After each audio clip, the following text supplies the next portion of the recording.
We are live right now on the Worldwide Sports Radio Network. I'd like to apologize for the delay. We're on some CPT time today. My professor pulled class every other week. So every other week until the semester's over, we'll be chiming in at 5 o'clock. But thank you to all the supporters and the people watching out there. Let me introduce my panel, co-founder of the Sports Hit List, Mr. Ziggy Zig himself. How you doing, sir? What's going on? What's going on? And we have the birthday boy himself. I know yesterday was his birthday, but we didn't get to wish it to him. Happy birthday to Coach Womack. Happy birthday, sir. Hope you celebrated well. God bless you. Good. Thank you. Appreciate it. So today we're here to talk about it's no longer the ugly elephant in the room. Draymond Green put the NBA on blast with his comments. For those who did not see his promo-like post-game interview, Draymond spoke about the inconsistencies and hypocrisies in the NBA as pertaining to when players ask to get traded and what the teams do. There's a lot to be said here, so I'm not going to waste any time. Coach, what are your thoughts on what Draymond had to say on behalf of the players? I commend him. I mean, he's dead on to me. Here go Ray. We just spoke my man into existence. Spoke into existence, man. What up, brother? How you doing? What's good, fellas? Chilling. Speaking of Draymond, I think he was spot on, man. I was watching Around the Horn, and Sarah Spain, which she has a plethora of knowledge in all things sports, and special shout out to her. She's been doing great things, especially for women in sports. But when she said, the players give a commitment, and if you tell a team you're going to be there for 4 years, and then just to say you want to be traded, that team built everything around you, and they brought other players around you, so you owe it to them to stick out your contract. I was like, man, somebody on this panel got to call her out, because that's garbage. Because the teams can do the same thing. If you don't produce, or even if you produce sometimes, they will trade you in a heartbeat. It's the business.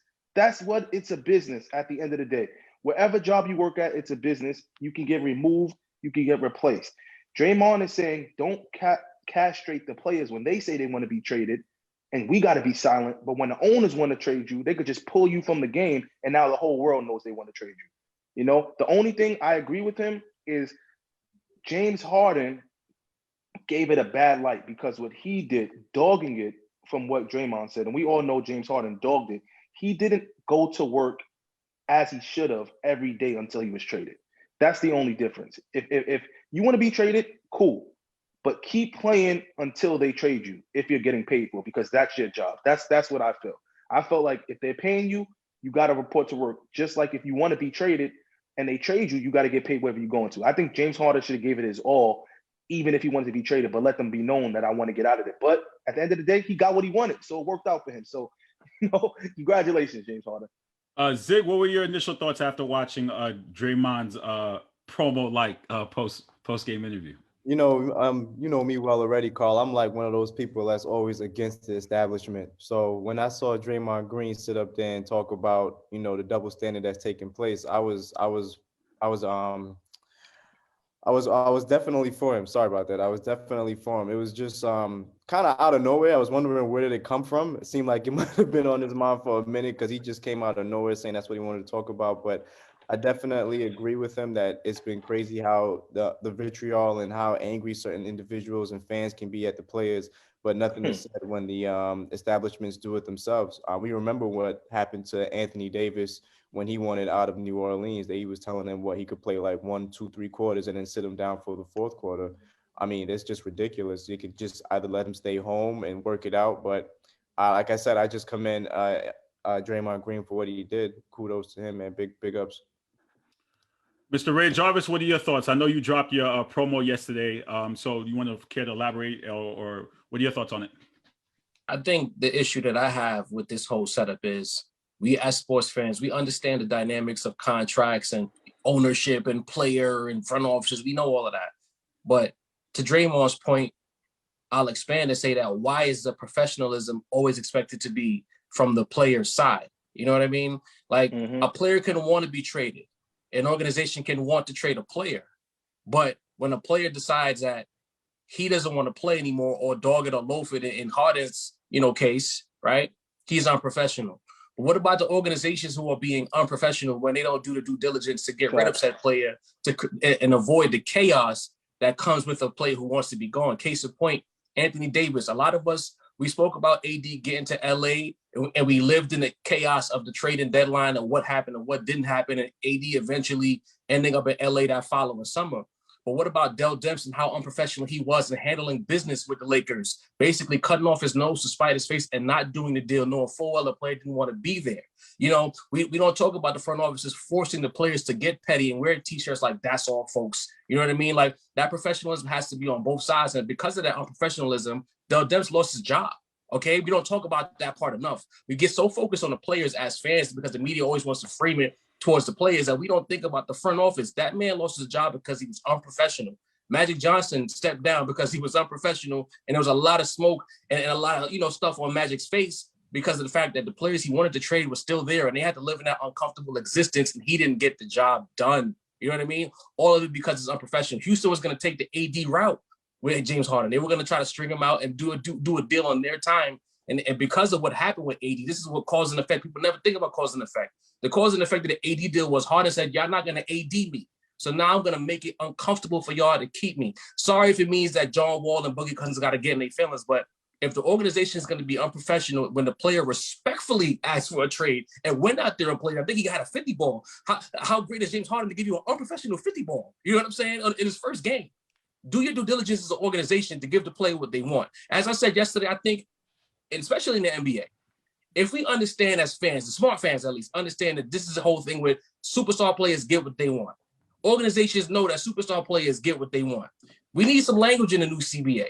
When a superstar player or a player decides of a high cachet that he doesn't want to be there anymore, and or the organization decides that they don't want the player anymore, there needs to be something on paper that says that until we can get a deal done, don't come to the office. You know what I mean? Don't come on the bench. Don't wear a suit. Let's just have the understanding. Let's put it on wax. Is my point. I want to ask you a question, Ray, because I want to play devil's advocate. I'm all with you. Everything you said, I'm with you. But I'm not a media person. I don't want to steal your thunder, call, because you may have this question. So I don't want to steal your Go thunder. Go for it, sir. It's all good. But man. it just came to my mind. It's like, I feel like the organizations, when they get strongholded, when they start say, I'm not gonna stay here, that's where the problem becomes the negotiations. So if Team A knows that they have to trade a James Harden, and they want to get as much back for James Harden as they can, when they go into these negotiations, like say with Brooklyn, and they say James Harden ain't playing unless he's traded to Brooklyn. So now they know he has the leverage. Brooklyn almost has the leverage. So now Houston doesn't get the best deal possible business-wise. So I just think sometimes media got to do their job, but it's a lot of chatty patties. Like let the business take its place. Like, stop getting these fake quotes from these trainers and these secondhand people and saying who's going to say what, who's going to do what, because then it starts to take the value down from the trade. And I think that's what Houston, like you said, Houston was trying to do. They were trying to say, we're not trading him so more teams can bid. And then finally, James Harden was like, you know what? I'm not waiting for your bids. I'm just out. So what do you think about that in terms of like you got to keep the business aspect of it, like let the trades happen, give it time to happen so people can get back what their worth is. James Harden is worth a lot. You got to get that haul back when you give him up. I mean, the problem with that is because player A says that he wants to go play in New York City or Los Angeles or Miami, whatever big market that's a hot spot in the NBA, right? No other organization is going to do business in good faith because they know that player doesn't want to be there anyway. So the primary organization that controls the player already is dealing with a bad hand because he knows the player wants to go to a specific city. All the other teams involved know that this player wants to go to a specific city. So they're never going to give you the best possible package because they're afraid that if they get this player, he's going to be a rental anyway. This is why I was saying, if we know that this is how the game is played, we have to start dealing with the obvious. There's so much feelings involved. All these millions and billions of dollars. It's so much hurt feelings when a player doesn't want to play there anymore for the fans and the organization. But you knew that already. Yeah, y'all didn't want to act out until it became news because you think James Harden woke up Tuesday and said, I wanted to be traded? The Houston Rockets knew at the end of last season they knew James Harden didn't want to be there anymore. And you know what? They felt as though we hold the cards. He has X amount of years left on the deal. We can figure something out. Let's go get him John Wall. We could change your mind. Let's go get John Wall. He'll be happy with John Wall. You know what I mean? When the girl breaks up with you, sometimes the breakup is for real. There ain't no getting back. There ain't no. I don't care. You can't. You can't lie and say, "Baby, I'm sorry." That's it. Nah. How many times we got to see this play out before we realize this is what it is? The superstar holds the cards. It don't matter about the organization. So the let me ask this question. And you guys know I've been guilty of this in the past, where I put a lot of pressure on the players, or I'm very upset and salty at players for making decisions. A lot of the things I'm reading out there, and clearly my perspective has changed over time, and I definitely agree with what Draymond said, but because we all agree, let me put, like Max said, in terms of devil's advocate here, the players try to be as equal as the owners. And a lot of people feel like it's like, you can't be as equal as your employer. For example, I can't be as equal to the deans. Slavery. I can't be as equal. So that's what the argument is that the players want an equal treatment, but they have to understand they work for an employer. So they're clearly not going to get that. Is that a fair assessment or not? Ziggy, let me start with you.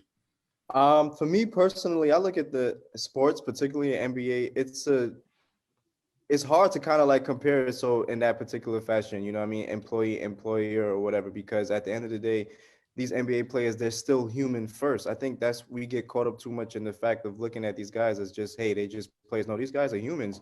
You know what I'm saying? I don't think that's a fair assessment. I disagree with that. It's just a lot of, like you just said, there's a lot of people saying a lot of negative things about this overall. You peep in the story how Charles Barkley is saying that Draymond Green isn't the person to be talking about this. It's just a really weird situation. But just to bring it back to your point, I definitely disagree with that. It's a totally different stage. I don't think you can compare the two. All right, Coach, can you compare the two? And I heard you say it's like a slavery mentality, but could you compare the two in terms of you're playing for the owner, so you're the employee, so you really have, I guess, no say in the matter? Is that a fair assessment or no, Coach?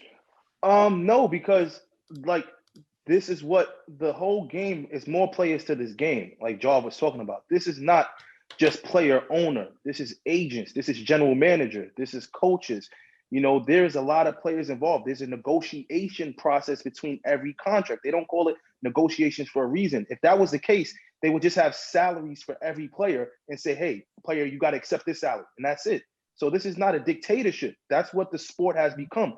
It's a constant tug of war between who holds the cards. Sometimes the owners hold the cards and nobody cries. Patrick Ewing, what was he doing in Orlando and in Seattle at the end of his career? Why was he there? Why was he in Orlando, Seattle? John Starks, that's my favorite player of all time. Why was he packed up and shipped out after he helped build the culture in New York City? He was a fan favorite because they didn't need him anymore. He served his purpose and they said, you got to go. So now when players say, I don't need you anymore, you served your purpose as the Houston Rockets. I did all I can do for you. You know what I'm saying? AD, I did all I can do for you. I want to go win. It's the end of my career or twilight of my career. I don't want to be here. I gave you good years. Now you're going to give me my walking papers and get back what you could get back. It's no longer I just work for somebody and they hold all the cards. If that was the case, there wouldn't be that word negotiations. There's always negotiations, especially in the NBA world. Ray, what do you think of that? Like, just one sentence that we could move on. You can't keep bringing common man issues to billion-dollar conversations, period. All of you regular folks with your 9-to-5s, we are not the same with athletes. As much as we want to live vicariously through them, we are not the same. Your job, you can't do that to your boss because it's not the same. We're not talking millions and billions of dollars. So we got to stop bringing these issues when we talk about players, organizations, salary caps, as coach said, negotiations. This player is a walking business in and of himself. So he cannot be compared to the dude at his job right now watching us talk. He can't. Quote hold. What he said? I'm not a businessman. I'm a businessman. Man. Common men and billion-dollar business are not the same. Don't take offense. It's just the facts. So let's ask this question. When Draymond made his comments, who was he exactly pointing it at? Was he talking to the fans? Was he talking to the media? Talking to you. Or was he talking to the NBA? He's talking to me.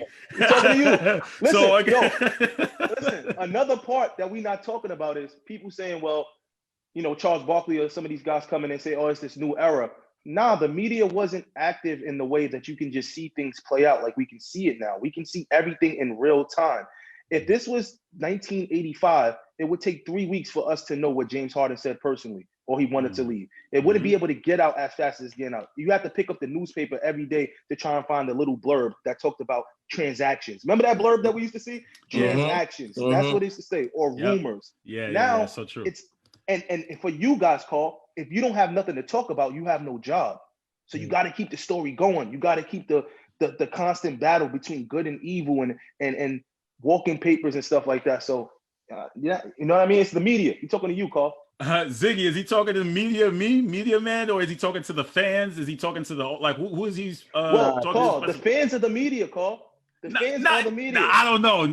See, that's a gray area, pun intended. That's anybody that has a cell phone. Anybody that has a cell phone and a Twitter handle and wants to report news, they're not respected media, but they think they're media. They start creating these blogs and start talking and just creating stuff. Everybody thinks they're media now. And that's a problem as well. Zig, what are your thoughts here? Who is he specifying to? I think Max said it best, man. That's straight to the media. That's to everybody out there who's every minute they drop in some type of false news, some fake news that everybody tends to run around with, gets retweeted, gets reposted on Instagram. He's talking to all those individuals. He's letting it be known that, hey, you guys got to start giving us the players that same treatment that you're giving these owners, because it's crazy. Not to give away the whole video that Jarv posted, but that the division. That's fine. Give it away. Yeah. Nah, they gotta go watch that. You gotta. Yeah, I'm like, yo, the visuals, they gave it away. You know what I'm saying? You had fans out here burning Kyrie Irving jersey, burning Kevin Durant's jersey, burning LeBron's jersey, and no one's saying anything about these owners. That Will Demp's comparison, that example that you brought up was spot on. You know, that was horrible. It's just awful. But he's definitely talking to the fans and the media, man. So Ray, is he talking to us? Because we're both media men in here. Is he specifying us? Nah, is he talking to us? Absolutely. He's talking to the media because, you know, I think our era, not the ages, but at the end of the day, we were the people who saw the transition. The role of the media changed. At one point when we were kids, we watched sports. Their job was to report the news. At some point, the media became a living symbiotic thing. Like the media is its own creature. It's not one particular person. And they realize that with social media and the way that fans react to things, we have to now pivot the way we report the news. And if we get clicks from villainizing the player, we're always going to do that. Why? Because they can put a face to the player. No one cares about the dude in the suit that owns the team. You know what I mean? With the exception of when the Cleveland Cavaliers owned Gilbert, he made himself a fool when LeBron left the first time. It's kind of hard to pinpoint owners and make them the villain. There's a handful of villainous owners. I think the Knicks fans do it too. When the Knicks fans chant fire Dolan and they put bags over their head. Every one owner, there's like 15 to 20 players that you can make a villain and the fans can attach themselves to that. And because of that relationship with the fan and the media, the coach's point, the fans have become part of the media because 9 times out of 10, the fans sides with the yelling Stephen A. when he says things about Kyrie retiring. They don't side with the player. Maybe 1 in every 10 fans sides with the player. So they create that storm and they make these players seem like bozos or rich, you know, aloof people who don't understand the common man. When the thing is, they stopped being the common man the night they got drafted. It is a gray area because somewhere in the middle of that, the players are probably being a little unprofessional. The owners are being a little unprofessional. The media is being a little unprofessional. But it creates something for us to lose our minds about on a day-to-day basis. Draymond's talking to the media, and in that media, it's the fans and the people who get paid to talk. But us as media, like Womack said, so we're all in that business of media. Could we change the narrative? Could we now shift it to listen to Draymond and shift it to the owners now and start holding the bad teams accountable? Could we do that or no? Is it tune into the gray area? That's what you can do. But Ray said it. That's not as enticing. Like, it's not as enticing for me to I can't even. The owner of the Houston Rockets, what's his name again? I know you guys know. Fertitta. Yeah, I don't know who he is. I don't know his Instagram handle. I don't know that he parties in Miami. And I don't know that I don't know he doesn't have a signature sneaker. Like, it's not sexy enough to attack the owner, even if they're doing bad business. It's not going to get enough clicks. But if I put James Harden unprofessional, James Harden parties in Miami because he doesn't want to go to training camp, that's going to get me millions of clicks if I have the right people following me. Like, it's just about the sexy. You know what? I can disagree with that because I remember, I don't know if this was the Lakers, but there was a point in time where protests started outside of Staples Center. Was that true a couple of years ago where the Laker fans were protesting? And I'm sure the Knicks fans, the gym bus era, or like Knicks fans start protesting. So you mean to tell me you have fan bases protesting outside is not going to draw attention to that team owner? No, because because listen, what happened after the protest in the Knicks? What happened? It was a 1 day, 2 day story. It was a 1 or 2 day story in the news, and then it died down. But people still talk about Stephon Marbury eating Vaseline to this day. You know what I'm saying? Like it's just sexier to talk about the pro athletes.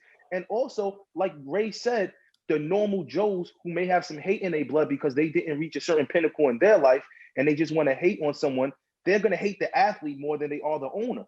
That's just how it is. That's just how it always been. So at the end of the day, Zig, there's really no solution to the problem. It's just going to be a revolving, like Draymond may have spoke about it and he's probably asking for change, but that double standard is not going to change that. Probably not. I ain't even gonna make it long winded. It's probably not even gonna change. Yeah, it's not. That's why I said put some verbiage in the CBA to make it part of the game. If it's part of the game, the average Joe can't complain as much because it's part of the game. They want rules, right? The average Joe is always crying about players breaking the rules. So if you make it a rule and they agree to it, then it's nothing to complain about. That's my point of view. Coach, so how would the wording go, Ray? I don't know. I can't. Go ahead, Ray. Tell us how would you word it, Ray? Hey, listen. I don't have the lawyers or the financial backing to do that type of verbiage here, so I'm gonna leave that alone. But the people who make just give us a little bit. But just give us a little bit. How would basically you? The idea would be is if the player and organization reach a point where the relationship is no longer salvageable, there needs to be a period where the player and the organization agree that he will not come to the office or the court to practice until a deal is made. Because again, we already know that a team already wants the player. Multiple teams want the player. It's nothing for a team to make a trade. Think about it. As soon as Harden went in and said that we can't do this anymore in his final presser as a Rocket, the next day he was in that. So we don't have to pretend that there's no deals out there. Put it on wax. If the relationship is no longer salvageable, the player and the organization agreed to remain apart until a deal can be done to get him where he wants to go. Right. And I also because Davis got fined for demanding his trade, but then the Cavs can come out and say it. So again, like that shouldn't be fair either. So could that possibly be put into the clause as well? Absolutely. Right. That's what I'm saying. Let's stop pretending and let's live on Earth together. We don't want each other anymore. So let's break up. All right, guys. So now around the league, Ray, Anthony Davis, are we nervous? We've seen this before where a player develops the strains and now they're going to rest for a rest period. This happened with Kevin Durant a few years ago. Are you nervous about AD returning to the court? I'm more concerned about Anthony Davis more than nervous because then I saw a video the night on, I think it was on Twitter. I forgot who, it might have been Montrez recording him. He's walking fine. He's yucking it up in the elevator. He looks okay.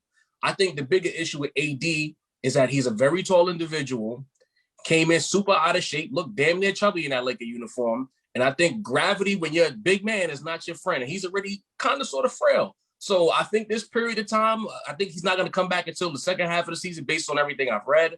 Get in shape, AD. Cut that weight.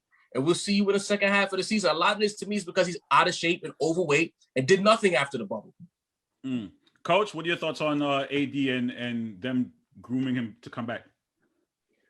Relax, man. You know, just relax and get healthy, man. You got LeBron James, you got a good core cast players. You know, it's once you win a championship, it's no longer about proving that you can gel and be a good team. That's proven. It's about being healthy. You know, like we watched The Last Dance and Phil was like, Robin, go to Vegas and just chill if you want, like miss a game. Like AD, your health is the most important part. They're not gonna, as long as he comes back a couple weeks before the playoffs and gets his legs under him, even when he comes back after the All-Star break, I'm sure they're gonna put him on a minutes restriction. I'm sure they're gonna monitor him closely. When you get to certain organizations and when you got the teams, it's championship or bust. So you know, that's all they worried about. Ziggy, are you concerned about Anthony Davis and his Achilles or no? No, I'm not concerned. I think the Lakers are going to do everything that they have to make sure that he's going to be ready down the line in the season. It's been said already here. They're focused on the season, but their main goal is the playoffs, right? We already seen them get the championship. So their main goal is to get back to that zenith point in the NBA and win that championship. I need the Lakers to do everything they can to just make sure AD is okay, even making sure, as you guys say, giving them that minutes restriction, just so Dennis Schroeder could get the necessary points, rebounds, and assists, and free throws and field goal percentage that he needs. Oh, that's a fantasy. Listen, this sports hit list fantasy thing going on. We got Anthony in the comments talking about veto trades. I don't know what's going on. Why are there. we talking about that? We're not even like, what are we like? doing? I don't know, but it was in the comments. Like people are so upset. I don't know who's the commissioner. That's what they're talking about now. Yeah, they were just talking about it in the comments. I don't know what's going Greg on. is not even here. He's in the comments though. I think he's in the comments talking about it. So I don't know what's going on with this. Listen, AD need to drop like 15 pounds, get in shape. The Lakers would be fine. I'd like to see if we could get our hands on Blake Griffin. I think that'd be a nice little pickup for us. Yeah. So where do you guys think those two guys end up who are not being played right now in Andre Drummond and Blake Griffin, Ray? I'm hearing some Drummond to Boston rumors. You know, he might end up a Celtic, but I think the Brooklyn Nets, if he gets bought out, he'll end up in Brooklyn or he'll end up somewhere on the West Coast because Cleveland's a petty enough organization that they wouldn't want him to go where he wants to go. So we'll see what happens. I don't have no prognostications. I like to see him in Brooklyn. I hope Danny Ainge does what's right for a change and get this big in there because y'all need a big. Jeez, y'all need a big. You've been starving for it for years, man. It's for years. It's killing me here. It's killing me. Coach, I think Blake ends up a Laker though. I'm hearing enough noise that tells me Griffin, he gets bought out, he ends up in LA. Coach, where do you think those two guys end up?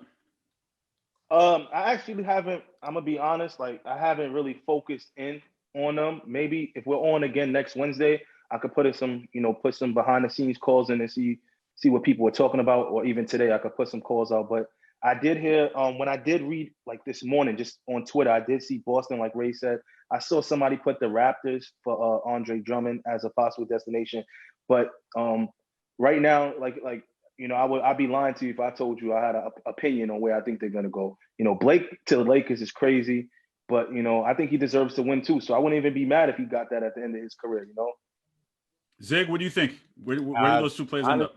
Honestly, I had no idea. Outside of I'm sorry, I didn't have any idea about Blake Griffin to the Lakers. That would be sick. I have no idea where he's gonna end up. I just want to see if he's actually gonna get traded or if he's gonna get bought out. I think that was the whole scenario there. Because there's a regression in Blake Griffin's skills if we've been watching basketball and paying attention. As for Andre Drummond, same as Max said, I've heard Boston, I've heard Toronto. I don't know. I honestly don't know where Andre Drummond would end up. I hope wherever he does go, he just ends up in a position where he can win because he deserves that. I mean, to be playing for the Cleveland Cavaliers, kind of helping to keep them competitive with that young duo of wow, pause. Whoa. We know he It's already in my head, bro. Been watching my athletic articles, man. Man. Yeah, I don't know. I just hope they're put in situations to win. Andre Drummond, I think he deserves it. Going from Detroit to now Cleveland, I like to see him win, man. All right, I got one more NBA topic before I jump to a totally new topic. CP3. Andre's posted in the that's your last NBA topic. I ain't messing with you. No, well, why not? Look, can you hear me out first? Last topic. Say again? No, I'm like, what you mean your last NBA topic? Because I got one more before we go. But okay. Chris Paul, Andres Mr. Numbers posted that his recent history on how he's been able to turn teams around. And me as the villain, I basically said, yeah, he turned them around, but they still have no championship and no finals appearance. So what does it really mean? And everyone attacked me and said, oh, I was wrong. I can't say that. And why am I gunning out for Chris Paul? So what are our thoughts about Chris Paul and where his career is now? Is he just that one guy to get teams over the threshold in the regular season? Or what are our thoughts here, Ray? I mean, Chris Paul, he has so much respect. He's one of the greatest winners of all time, greatest leaders, greatest point guards, so on and so forth. But when he was in his prime and he had really good to elite teams, they failed. He was there. He was on the team. He lost the Game 7 at the crib when he was a Hornet. Or was it a Hornet? Yeah, a New Orleans Hornet. He lost the Game 7 at the crib. To the Spurs. He blew a 3-1 lead to the Rockets and Harden, who people say Harden can't get it done, but he was a star of that team. He blew some leads. And there were a lot of different, I think it was a first-round loss to the Memphis Grizzlies, if I'm not mistaken, mixed in there. He got packed up by Gordon Hayward and the Utah Jazz in the first round. These are the things that people love to gloss over when they talk about how great of a leader he was. Was Chris Paul there? Yes. But then they'll beat me over the head and say he was hurt, though. Was Chris Paul there? Yes. So if we're going to keep talking about Chris Paul, we got to keep it 100. He has bad losses in his prime, and he's having acute twilight of his career where he's able to get to the first round and do what? Lose. And when you need him the most in the playoffs, what does he do? Get hurt. We have Andres on Twitter because he likes to moonlight on Twitter and post things he doesn't post in the group. Talking about he was so close to beating Golden State when he hurt his hamstring in 2018, right? But let's talk about the brass tacks. When we need Chris Paul, this is a yes or no question to the people in the comments and you guys here. When we really need Chris Paul, can we count on him? Yes or no? The answer has been a resounding no to this day. Coach, what are your thoughts? I mean, Ray said them all. You know, I like Chris Paul. You know, I really do like him as a player, as a person. You know, I love, big shout out to what he's doing with the HBCU schools with that documentary. Lavelle Morton is a great coach down there, and he's been highlighting those black universities and those black coaches. You know, putting your own money behind that in production. You know, amazing. But on the court, Ray said it. You know, he's had his chances as the alpha dog on major teams to really push himself over the edge, and he wasn't able to do it. And one thing about point guards, if you still could run, look what Chauncey Billups did with that team when he got with Melo with the Knicks. That was the best Knicks team. You know, when Jason Kidd, that Jason Kidd team when he got with the Knicks, that was one of the better Knicks teams that they had because point guards can go help change the culture. We know that. You know, if you're a solid point guard, even us old cats, we go into a game right now with some 18-year-olds and we know how to put the tone, you know, slow it down, get to guys the ball where they need it at. But that don't mean in my prime I was, you know, the guy. Chris Paul never was that guy. He's good, but he was never that guy to get a team over the hedge when he needed them. Ray said it best. He had his opportunities. He didn't do it. That's what separates those guys in the league. Some do it, some don't. They always say the best ability is the availability. Ziggy, what are your thoughts? Personally, I agree with Andres in the fact that, you know, every time Chris Paul does go to a team, that team does in fact get better. They do make, you know, a few more steps, but at the same time, as everyone has said here, he hasn't been able to help that team. As was that thing you used to say, Carl, will his team. They hate that word. You can't say that. That's a forbidden word in the Hitler's dictionary. They hate that word. But my question now that I would like to throw back to you guys, right, is that what about the individuals who say things like, hey, individuals don't win championships? You know what I'm saying? Because a lot of times people like to refer to that New Orleans Hornets team that he had. Outside of David West, who else was on that squad? The Clippers, they look to that. So what would you guys say in terms of that? Like, what about? Well, if individuals don't win championships, how can we give Chris Paul alone credit for the teams that he goes to? Right. There are other players involved there too. Like, Coach. It's not like he's just going there by himself. Like, he's going to teams that have, like, it's Oklahoma City. Okay, they didn't have a lot of superstars, but the other players stepped up and played well with him. You know, he helped get the best out of them, but they had to perform as well. So I can't play the game, you know, and say, well, it's a team game, but we've seen players get it done and we've seen players not get it done. And that's what I can go by. What I'll say is to that, you know, and since Mr. Numbers brought this up, we talk about individuals don't win as a team sport, but then why do we highlight things that, you know, as an individual stat like usage rate? You know what I mean? Like how his usage impacts the game, right? When you think about every all-time legend at their peak, a lot of those legends, that usage rate is somewhere in the 30s. You know, or like I think like the keynote number I've seen a lot of times with our legends, just when I was on Basketball Reference, is somewhere around 30.2 to 30.4, right? All-time peak, championship level, LeBron, Kobe, so on and so forth. So why do we highlight numbers like that if it's not about the individual, right?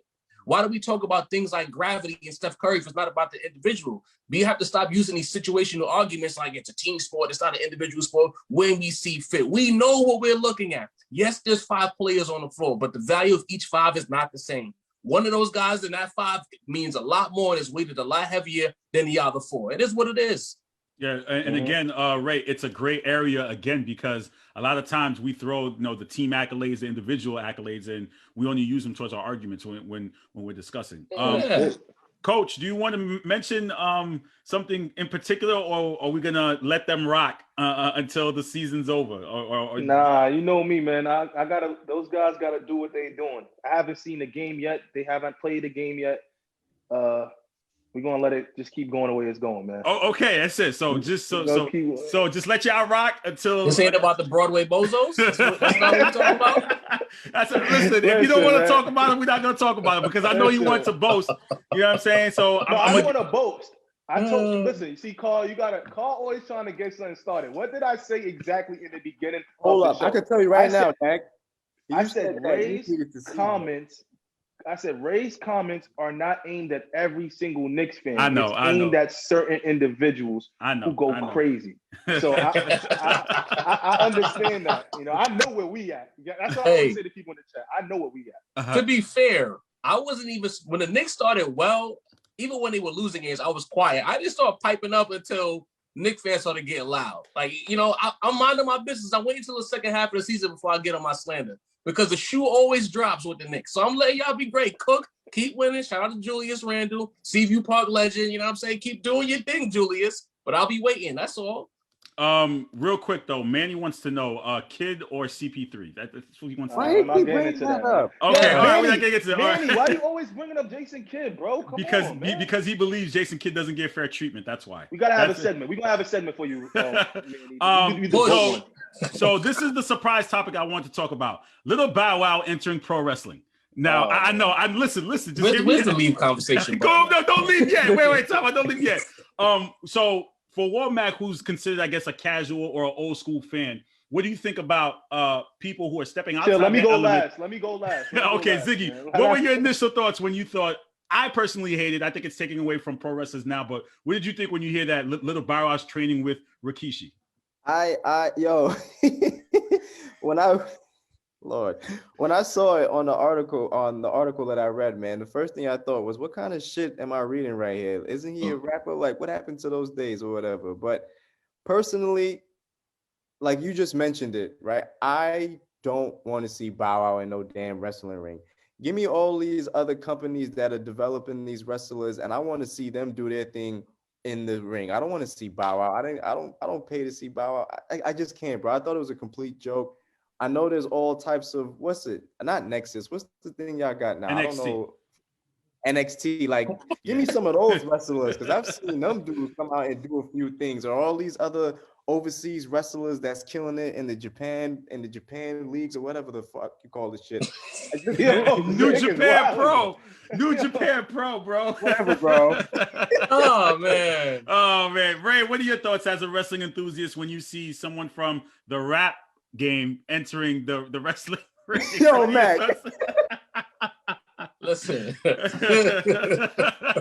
Well, Bow Wow, since you're here, first and foremost, you have people. Can't even do it. I can't with y'all. Y'all are crazy, man. Y'all are crazy. Yo, Matt, step out. Let me talk to Bow Wow real quick, bro. Go ahead. So Bow Wow, you know, when the WWE reaches out, when they want stars, they reach out to the stars. For you, Bow Wow, to reach out to WWE shows that you are desperate for any kind of clout in 2021. You know that no one cares about you. You was in the last verses with Ashanti and Keisha Cole talking all kinds of crazy in the comment section, had the whole shade room calling you corny. And now you're so desperate for you're talking about you got an album coming out. So now, because you know no one gives a damn about your album, you decide that you're going to go to WWE and get a WrestleMania match so that somebody will buy your album. This is pathetic. You are desperate. Go back to that random cable channel with your reality and hip hop. Love and Hip Hop, the CBS brand, that show you do, whatever it's called, Growing Up Hip Hop. Growing Up Hip Hop. But whatever it is, keep doing that. Sean Moss, we don't give a damn about you. You had your time. Go call up AJ and Free. Maybe they can revive 106 Feet. Give you something to do because it's over. We're gonna turn the channel at WrestleMania when your match comes over. Not gonna watch. We don't care. Coach, you can come back, man. Can I do my? Remember the Bow Wow? He had a fake challenge to the let me hold. But coach, as a non-watcher of pro wrestling, and does this intrigue you when you see someone like for example, we saw Snoop a couple of weeks ago take that dive, right? And now Shaq apparently is about to wrestle Cody Rhodes, right? So now we got Bow Wow. When you see someone who's not in their element go into the squared circle, what are your thoughts? All right, man. You're gonna make me get hated on here, like It's by the cool. wrestling community. Do it. I got 2 thoughts, or maybe 3. So first thought is Ray said it best. They call you because it's a numbers game. What they do is they go through your social media, they go through your mentions, they go through all the analytics of how much your audience would jump with Your brand, you over yeah. to your brand jumps over to wrestling. Yep. So, which is I don't know yet. Like I don't want to see him wrestle. I mean, I don't watch wrestling like that, but I do keep up on it because I like to be versed in all the different things that are happening. Even the entertainment. That's how I put in the comment. If Rosenberg could be a champion, why can't Bow Wow? You know what, Coach? I give you props for knowing that. I'm surprised you knew that. I didn't even know you knew that Rosenberg was 24/7 champion. Yeah, 24 champion. So I try and keep my eyes and ears open, because it's it's in the entertainment sports world. But I don't know if Bow Wow has those numbers. Secondly, like this to me hurts wrestling from perspective of even though wrestling we know it's scripted, they still are athletes. And you bring somebody like Bow Wow and you push them to the top of it after all these guys are training, breaking their legs, breaking their arms. Like I watched a couple documentaries I like documentaries more than wrestling, about wrestlers trying to make it to the top and how they actually have to practice those different hits and how, I heard one guy say the other day, it took him 5 years to get from just being in the practice rings to getting a shot. Yeah. So you get Bow Wow, who never wrestled in his life, and you just push him up to the top, that decreases the sport. And if you want to keep calling it a competitive sport, you can't have people like that just coming in and go to the top. We know Snoop was just entertainment, but Bow Wow talking about I'm training with Rikishi, and he's really trying to get the holds and stuff together. Like, come on, bro. Yeah. Roll bounce. And they didn't reach out to Bow Wow. He reached out to them. He's desperate. WWE didn't even know what a Bow Wow was. Okay. Yeah. And I think they even got like Bad Bunny right now. Just like that's another. See, but Bad Bunny's a different story. Like he's relevant right now. Like that's what I mean. Yeah. See, it's called entertainment for a reason. So when you get a Bad Bunny and a Snoop, I'm okay with it because we all know it's strictly entertainment. Yep. Some bogusness going on, and we're gonna go for the giggles. It's kind of like rock and jock basketball. There you go. Rock and jock basketball, and we had some stars playing with them. I'm cool with that. But Bow Wow said he was training with Rikishi. Training. Yeah. That's what caught me. If Bow Wow would have just said, "Yo, you know what? I'm about to bring my fan base to the WWE." And get it popping over there, like start some controversy. Then I'm like, okay, he's playing the game now. But he's talking about becoming an athlete. Like, nah, bro. That ain't it. All right, guys. Zig, final thoughts here before we wrap up. Any final thoughts? No final thoughts, man. This was a great session as always. I'm always glad to be down with the A crew. You know what I mean? No offense to nobody out there. Don't feel no way. This guy throwing shots. I look forward to the next session, man. That's all I got to say about that. Coach, final thoughts. Listen, man. Like Jake said, it's always good. Always good when I get Ray on because Ray's he knows what he's talking about. So it's kind of tough because you can't debate. But you learn with good guys when you're listening to them. But also, listen, I don't want to hear nothing from Paul Ezekiel about Jimmy Butler. I'm taking this time to address Paul Ezekiel. Listen, you're supposed to be a Knicks fan, and you was happy when the Knicks lost to the Miami Heat because you were saying Jimmy Butler put his numbers up. Wow. But then when Jimmy Butler played against the Clippers, and the Clippers had called me like 20 minutes before the game because they needed somebody because they was almost half the team was out. Someone tag him. Someone tag him in there, please. And I heard nothing. You can't be a superstar and then go play and then lose to a team who's both superstars or stars are out and they starting point guard and you get an L. And then you don't say nothing. You disappear from the chat and you jump up to other conversations like you don't see us tagging you in a specific one. This is for you. This is for you, brother. Ray, final thoughts, man. Any new segments coming out, people to pay attention to? New gray areas coming soon. I got Snotty Drippin. He's one of the top bloggers on Twitter. He's going to be coming on there. We're going to do kind of like a mid-season NBA report. There's a new rap roundtable out. If you haven't checked it out, episode 25 is out right now. We had shows on there. He had just got on the radio with DJ Self spinning this record, shitting me. So he's doing his thing. And I just want to say, since this is a basketball discussion, that Andres, your dad is the best commissioner in sports. As much as you kill him, someone tag Andres. Your father is the best. Don't talk about racism. Don't get in your feelings about the All-Star game. Why? Because we can have an All-Star game when there is no bubble. They're still traveling. The money's still being printed. So why not the All-Star game? Don't quote players who are top-notch in the players union getting in their feelings about it because the players union agreed to it just like the owners did. Why? Because money talks. When you're getting your feelings about your dad, the best commissioner in sports, realize that it's not about him, it's about money. You can't be self-righteous when money's involved. People, money talks. I've been telling y'all that since the pandemic started, and you still don't get it. If the price is right, there will be sports of all kinds. The end. Yeah. Hold on, Carl. I gotta ask Ray a question before you end the sports. Hold on, real talk. I know this is sports chat, but we went to wrestling, so I could go. Okay. I could go to rap. Who had the better song on the Judas soundtrack? The Nas track or verse? The Nas track or the Jay-Z track?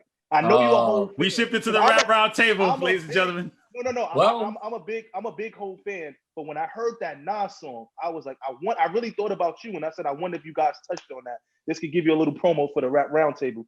Ray, we got 3 minutes, bro, so you got to make it quick. Well, it's funny you mentioned it because there's a YouTube clip right now. We're talking about it on there. Check out the rap round table. We're talking about those 2 songs. But as we're here for the people, because I do what I do for Gotham City.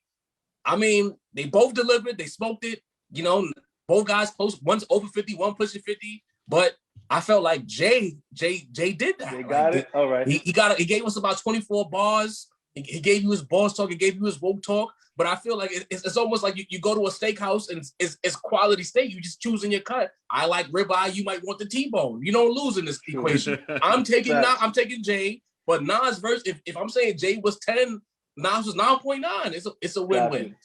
Gotcha. We will talk about the All-Star game as we get closer to it. Make sure you check out the Rap Round Table, the great area. Wall Mac will be on the B Show. The Sports Hit List presents the B Show. My wife's show tomorrow. He'll be on there at 5:30. Please make sure you check that out. Smoke and Mirrors podcast. That's another Sports Hit List presents with Greg Polius and his brother Stefan. And Declan is coming soon. Make sure you like, share, comment, subscribe. Up next, we have Below the Mic with Errol Marks, who's the Worldwide Sports Radio Network CEO. Please make sure you check it out. And I'll see you guys next week. Thanks. Take care. Peace. Serve.